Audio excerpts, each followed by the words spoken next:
Good afternoon, friends. I'm Steve Benoon. You are watching Israeli News Live, also Danoon Institute of Biblical Research. And before we get started in the broadcast here, I did want to ask you guys if you would please be praying for Pepper, our little cat here. He's a little Bengal guy there. See that little heart there on his shoulder there? That's him sitting there in my lap. He likes to hang around me quite a bit there. And last night he went out, and unusual for him not to return. So he didn't come back. And of course, sometimes he does like to stay out till 12 o'clock, 1 o'clock in the morning, things like that. But he's normally always back that evening. And he did not come back last night. So we have been looking for him, and we just ask that you pray that God would bring him safely back home, that we would find him one way or the other there. So would greatly appreciate that. And but let's get right into the message here that I wanted to share with you guys. I got a brother had wrote me, very kind brother, wrote me a very kind letter there about the crown of thorns, because I had said the fruit of the Pharisees and what they were, Nephilim, that their fruit, what they gave to him was a crown of thorns. And so the brother wrote me, and he brought up to my attention the book of John, chapter 19, where it says, the soldiers platted a crown of thorns and put it on his head, and they put on him a purple robe. And of course, we assume automatically that this is the Roman soldiers or Pilate soldiers that actually did this.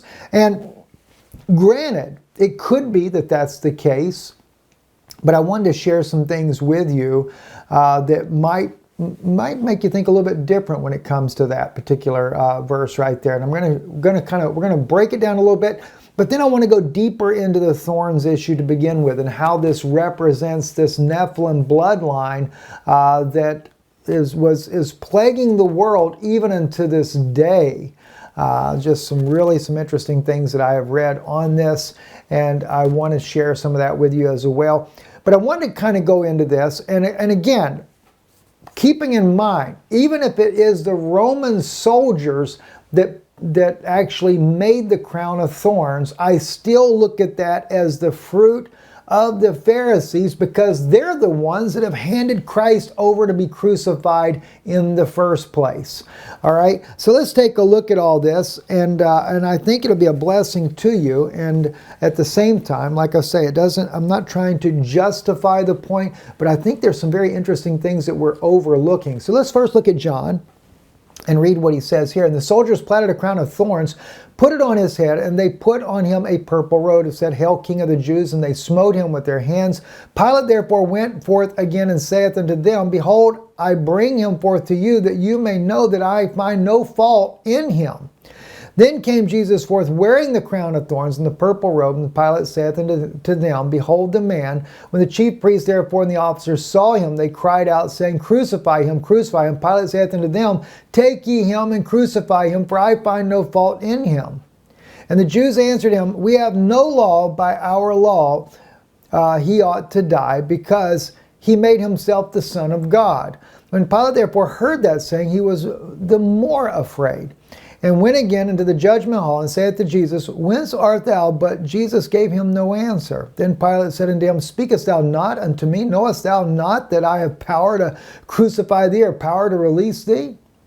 We know Jesus, how he answers, You could have no power at all against me, except it were given to thee from above. Therefore he that delivered me unto thee hath the greater sin. And from thenceforth Pilate sought to release him, but the Jews cried out, saying, If thou let this man go, thou art not Caesar's friend. Whosoever maketh himself a king speaketh against Caesar. Now see, Pilate was just the governor. That's all he was, right? Let's move a little further down to verse 15. But they cried out, Away with him, and crucify him. Pilate saith unto them, Shall I crucify your king? The chief priests answered, We have no king but Caesar. Then delivered he him therefore unto them to be crucified, and they took Jesus and led him away.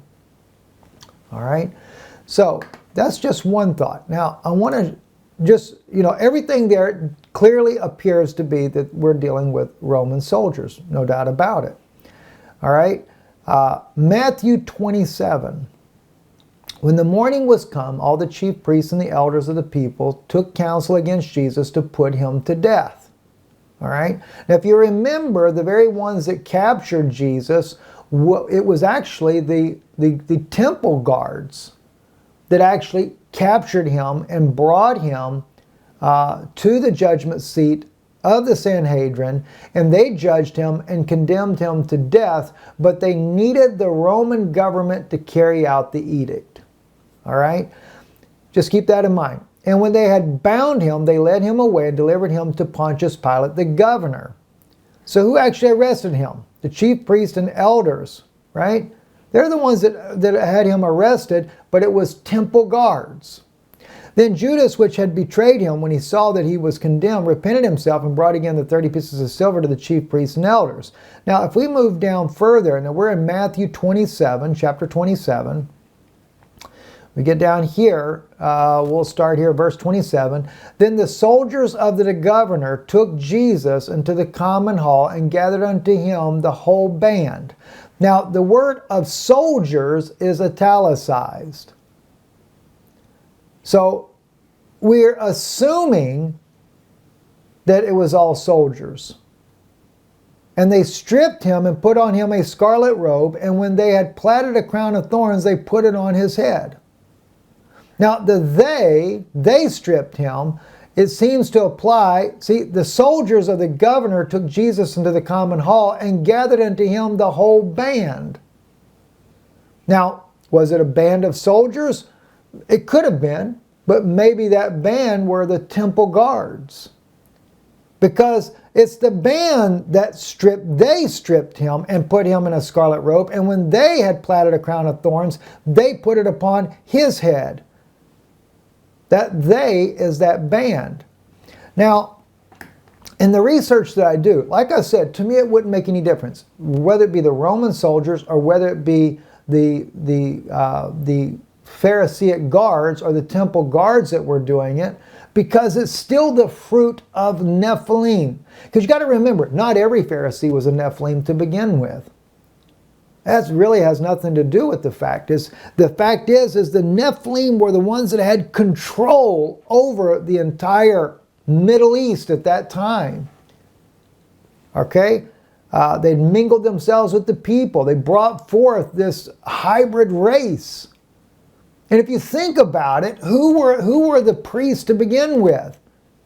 This was from the Maccabean dynasty. They were soldiers. They were warriors, fighters. They had liberated the temple under the Greeks. But then they went beyond what they were supposed to do and usurped their authority and made themselves the king of Israel, made themselves the priest, the high priest of Israel. So they also had their own military men making sure that they stayed in power as the priests, while the Qumranite community or the Zadok priesthood was driven down out of Jerusalem and went down to near the Dead Sea to a place called Qumran. So, like I said, then the soldiers of the governor took Jesus into the common hall. They took him there, yes, and gathered unto him the whole band. But we can't read the word of soldiers because that really is not there. But let's take a look at something here. Like I said, though, I want to share with you. This is from the Hebrew Matthew. All right? Nearly verbatim the same, but we get little key things in there sometimes that you don't normally get to see. So I'm going to blow this up for you so you can see this on the screen behind you. I want to make sure you can see it really good. Pilate, when he saw that he had no power of resistance and was unable to make any peace with them before a great dispute among the people might arise, because of this, took water, washed his hands before the people, and said, I am innocent of the blood. Be careful what you do. All the people answered and said, his blood be upon us and upon our seed. Then he released Barabbas to them and delivered to them Jesus for beating and affliction, that they might hang him.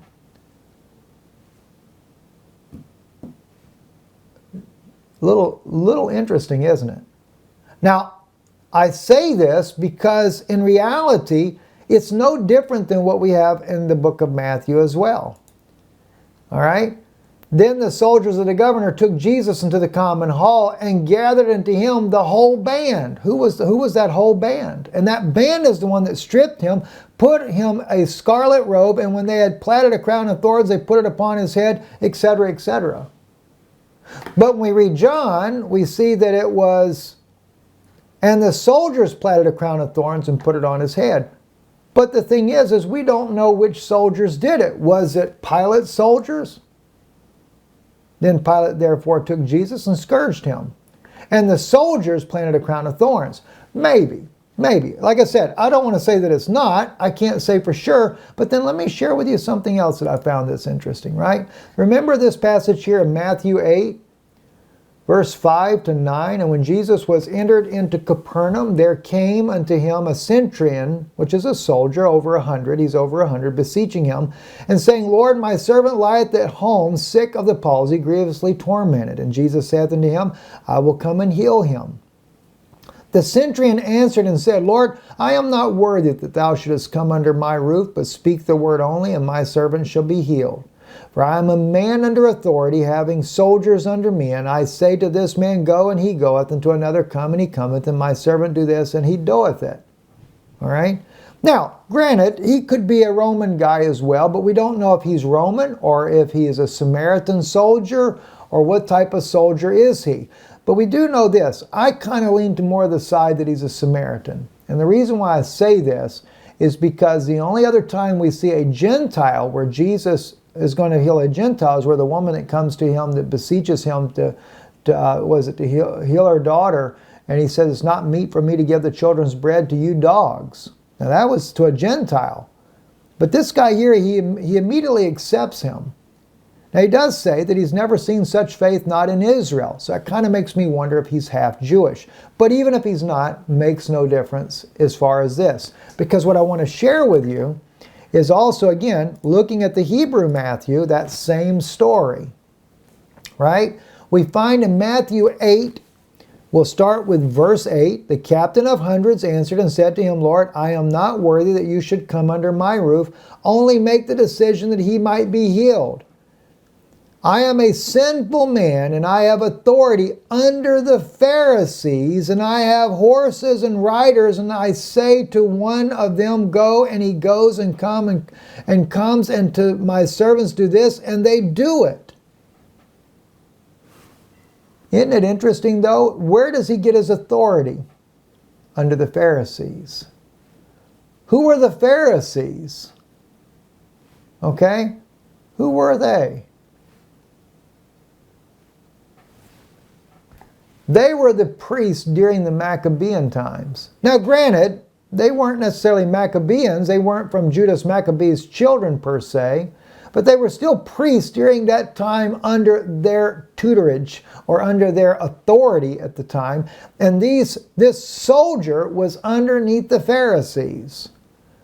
That's why I say, as we also know, we know this by our own canon, that Jesus was captured and bound by temple guards, brought to the Sanhedrin, condemned to death, but because they had a Roman prefect out there, a Roman governor, they had to get the Roman governor to sign off for his death warrant.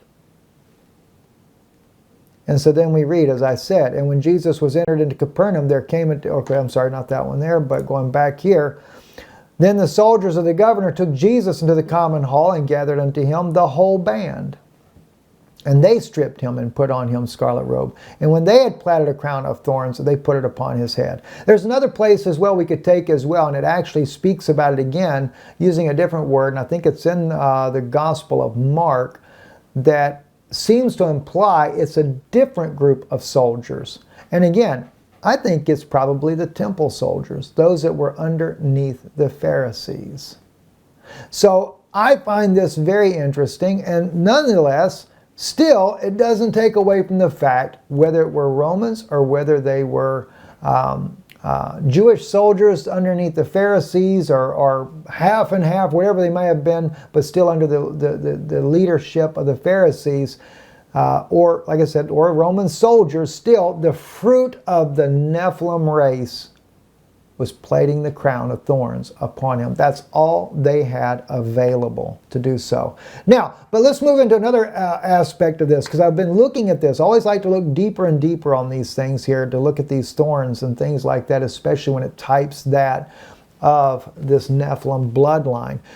For it is impossible for those who were once, we're looking at Hebrews chapter 6, who were once enlightened and have tasted of the heavenly gift and were made partakers of the Holy Ghost and have tasted the good word of God and the powers of the world to come, if they fall away, to renew them again unto repentance, seeing they crucify to themselves the Son of God afresh and put him to an open shame.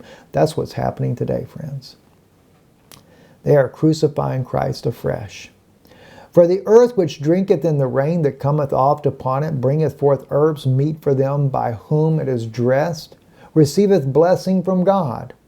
But that which beareth thorns and briars is rejected, and is nigh unto cursing, whose end is to be burned. Little parable, little hidden thing there for you. You know, and you remember this whole thing got started because I began to speak about the mingling of the seed, right? If we go back to that, where the priest had mingled their seed. Now, I've shared with you guys already where we can see this in also in the house of Israel. They had mingled the seed. I have read in some of the other writings that that are out there that the mingling of the seed had been done all the way down through the times up until the time of Christ.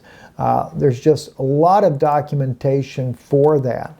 And it doesn't look like it's going to allow me to bring up Ezra right now. So yeah, I'm having a little trouble with the internet on that. So, but anyway, so let me take and I'll do it with eSword here just so we can do it like that. But just as a reminder, what Ezra wrote there, in Ezra chapter 9, we get, let me find Ezra here.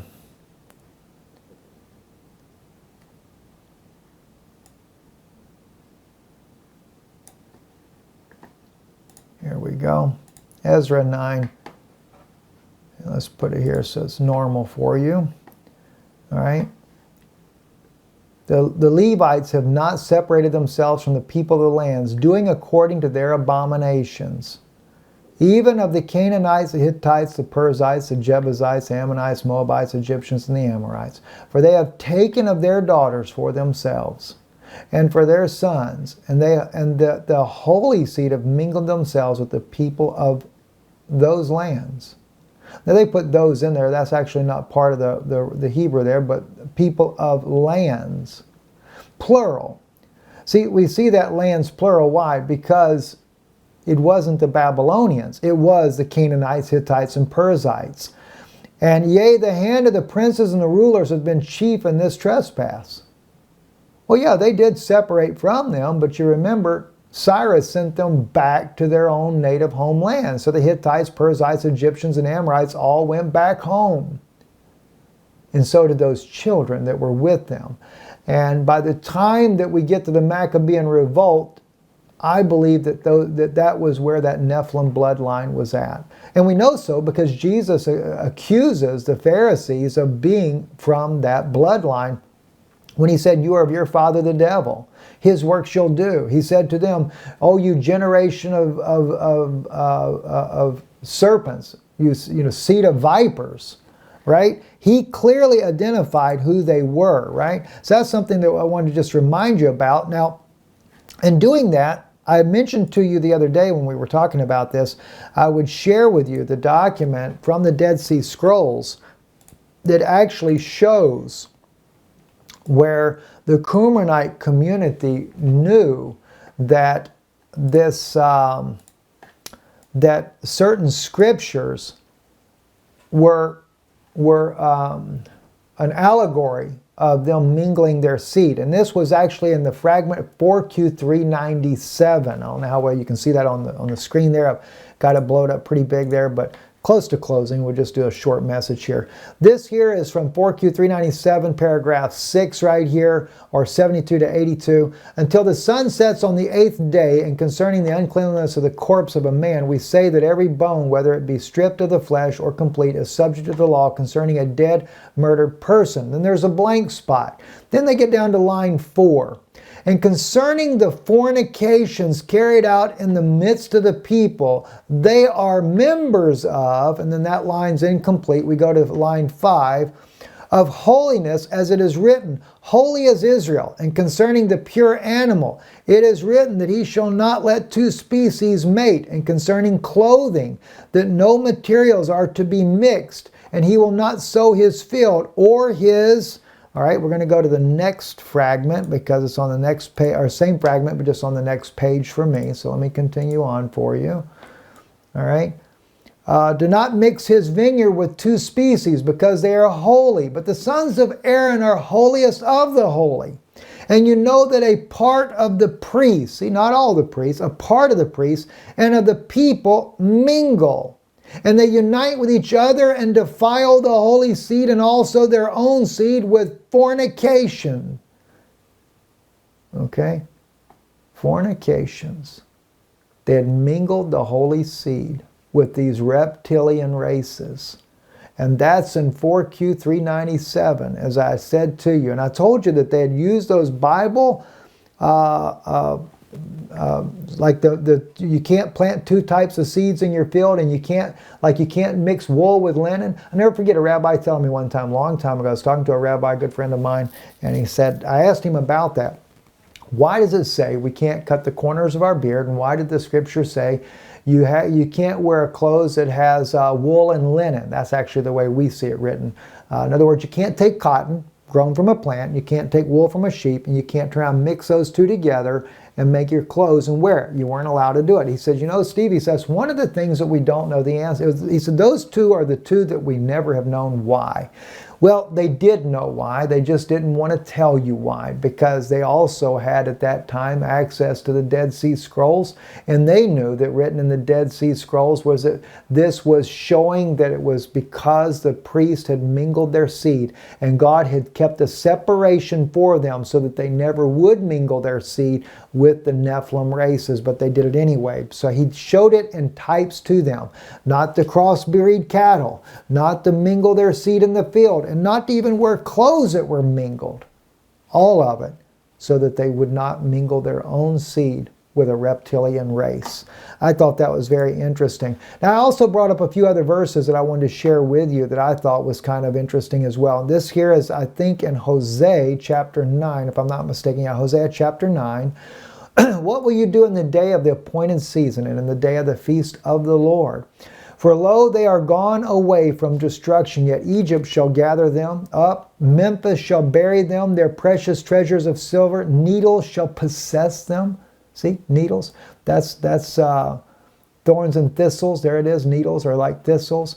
And thorns shall be in their tents. In their tents. You get that? What is Jesus? He is the tabernacle. He is the tent of the Lord. Our body has often been referred to as a tent. You dwell inside that tent. And so thorns shall be in their tents, mingling their seed. The day of visitations are come. The days of recompense are come. Israel shall know it. The prophet is a fool. The man of the spirit is mad. For the multitude of thine iniquity, the enemy is great. Or excuse me, the enmity is great. Wow. Right? And then Daniel. I thought Daniel was interesting. Chapter 2 of Daniel. And whereas thou sawest the feet and toes, part of potter's clay and part of iron. I've shared this with you guys before. It shall be a divided kingdom. But there shall be in the firmness of the iron. For as much as thou sawest the iron mixed with miry clay. See, we are humans. We're made from the dust of the earth, or the clay. But that AI serpent, that reptilian race, they use technology to get back into this world.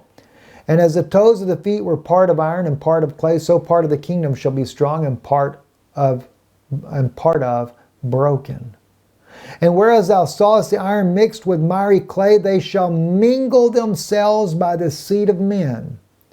But they shall not cleave one to another, even as iron doth not mingle with clay. Always a mixing, a mingling.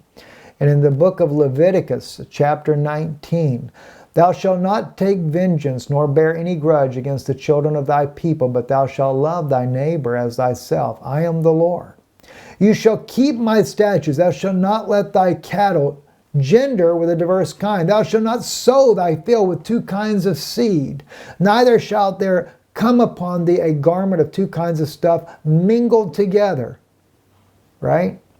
Now, interesting. Here's what I find interesting. I shared with you just a moment ago the fragment 4Q397. It's quoting, he was quoting Leviticus 19 verse 19. But this is the reason why they knew that it also dealt with the mingling of the seed. Watch what verse 20 says. And whosoever lieth carnally with a woman that is a bondmaid designated for a man, and not at all redeemed, nor was freedom given her, there shall be inquisition. There shall not be put to death, because she was not free. All right? Now, even though this has nothing to do with maybe a Nephilim woman or something like that, isn't it interesting that it's lying carnally, followed right by the diverse kinds, not sow your field that way, not to have two kinds of seed, not to have your garment mingled together. But the Qumranite community, they got it.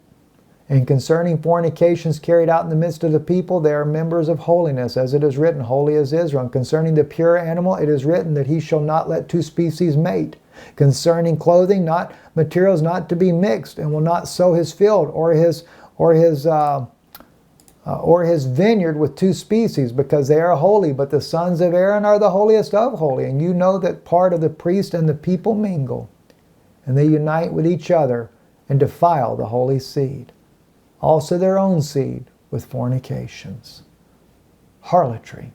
That's actually the word used there instead of fornications. It's right there. Zanot. And of course, I always use that one, zarim.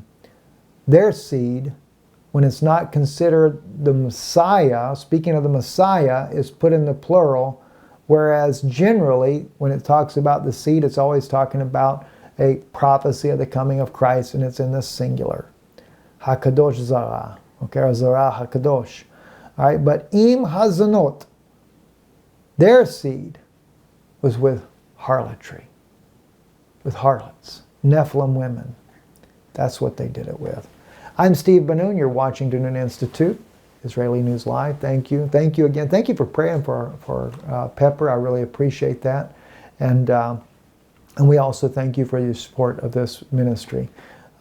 Thank you very much. God bless you, and have a great day.